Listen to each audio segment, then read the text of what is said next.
Datuk Seri Najib Razak gagal dalam rayuan terakhir untuk menyemak semula sabitan dan hukuman penjara 12 tahun serta denda kerana menyeleweng RM42 juta dana SRC International Sdn Bhd. Keputusan majoriti itu dibacakan oleh Hakim Mahkamah Persekutuan Datuk Vernon Ong Lam Kiat, Hakim Besar Sabah dan Sarawak Datuk Abdul Rahman Sebli yang mempengerusikan panel 5 hakim itu membuat keputusan yang bertentangan.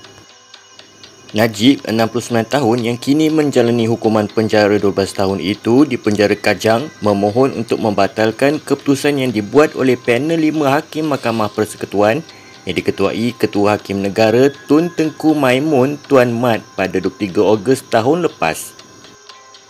Berikut merupakan kronologi kes pendakwaan terhadap Datuk Seri Najib Razak berhubung penyelewengan dana SRC International Sdn Bhd. 4 Julai 2018, Najib didakwa buat pertama kali di Mahkamah Session di sini atas 3 pertuduhan pecah amanah dan 1 pertuduhan salah guna kuasa berhubung dana SRC International berjumlah RM42 juta. Kes kemudian dipindahkan ke Mahkamah Tinggi.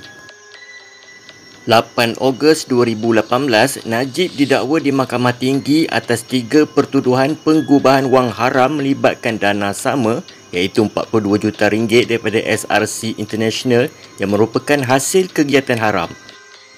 3 April 2019, perbicaraan bermula selepas Hakim Mahkamah Tinggi Muhammad Nazlan Muhammad Ghazali menolak permohonan Najib untuk mengisytihadkan 7 pertuduhan terhadapnya sebagai tidak sempurna. 27 Ogos 2019, pendakwaan menutup kesnya selepas 58 hari perbicaraan dan mendengar keterangan 57 saksi. 11 November 2019, Mahkamah Tinggi memerintahkan Najib membela diri terhadap semua 7 pertuduhan selepas mendapati pendakwaan berjaya membuktikan terdapat unsur menggunakan kedudukan, pecah amanah dan penggubahan wang haram. 3 Disember 2019, Najib memberi keterangan membela diri di Mahkamah Tinggi sebagai saksi pertama pembelaan bagi menjawab pertuduhan terhadapnya. 11 Mac 2020, selepas 19 saksi memberi keterangan sepanjang 33 hari, pembelaan menutup kesnya. 28 Julai 2020, Mahkamah Tinggi menjatuhkan hukuman penjara 12 tahun dan denda RM210 juta terhadap Najib selepas mendapati beliau bersalah ke atas semua 7 pertuduhan. 19 Oktober 2020, Najib memfailkan petisyen rayuan yang mengandungi 307 alasan beliau sepatutnya dibebaskan daripada semua pertuduhan. 5 April 2021, rayuan terhadap sabitan dan hukuman bermula di Mahkamah Rayuan. 18 Mei 2021, Mahkamah Rayuan menangguhkan keputusannya ke satu tarikh yang ditetapkan selepas selesai mendengar hujah kedua-dua pihak yang berlangsung selama 15 hari. 23 November 2021, Mahkamah Rayuan menetapkan 8 Disember untuk keputusan rayuan itu. Najib memfailkan permohonan supaya ditangguhkan keputusan rayuannya kerana perlu menjalani kuarantin kendiri selama 7 hari sehingga 12 Disember setelah kembali dari Singapura dan hanya boleh hadir di mahkamah atau perhimpunan awam mulai 13 Disember.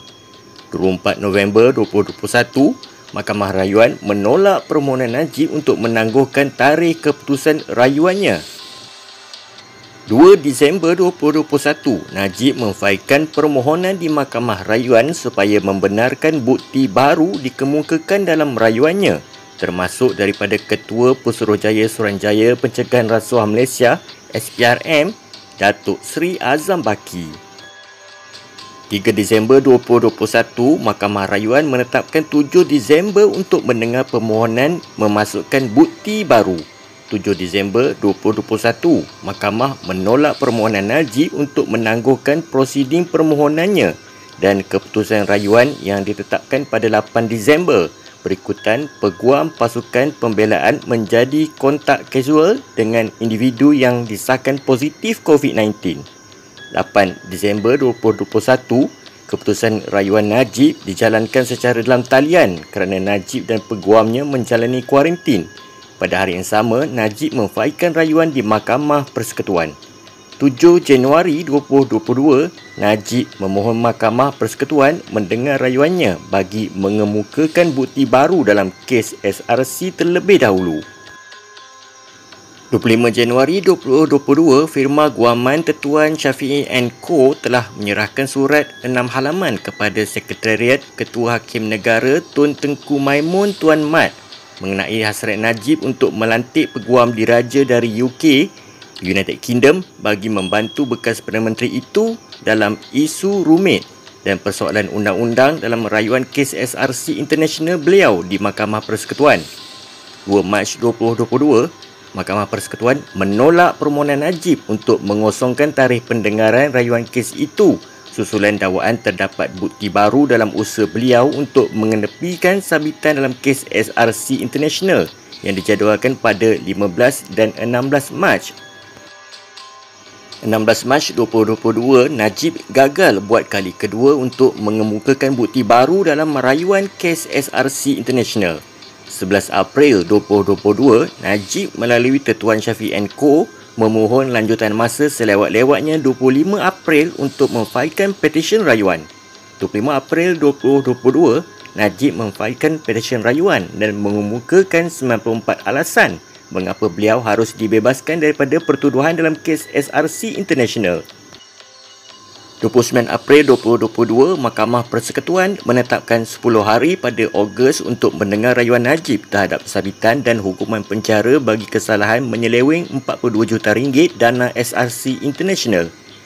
31 Mei 2022, Jonathan Laidlaw, peguam diraja dari United Kingdom, memfailkan notis usul saman pemula bagi mewakili Najib dalam rayuan kes SRC International. 7 Jun 2022, Najib memfailkan permohonan untuk mengemukakan bukti tambahan kepada Mahkamah Persekutuan bagi membatalkan keseluruhan perbicaraan kes SRC International. 13 Jun 2022, pendakwaan memfailkan affidavit bagi membantah permohonan Laidlaw untuk mewakili Najib dalam rayuan kes SRC International. 16 Jun 2022, Hakim Mahkamah Tinggi Datuk Wan Ahmad Farid Wan Saleh menarik diri daripada mendengar permohonan Laidlaw untuk mewakili Najib. 27 Jun 2022, Majlis Peguam memfailkan affidavit membantah permohonan Laidlaw untuk mewakili Najib dalam rayuan akhir SRC International. 21 Julai 2022, Mahkamah Tinggi menolak permohonan Laidlaw untuk mewakili Najib dalam rayuan terakhir kes SRC International.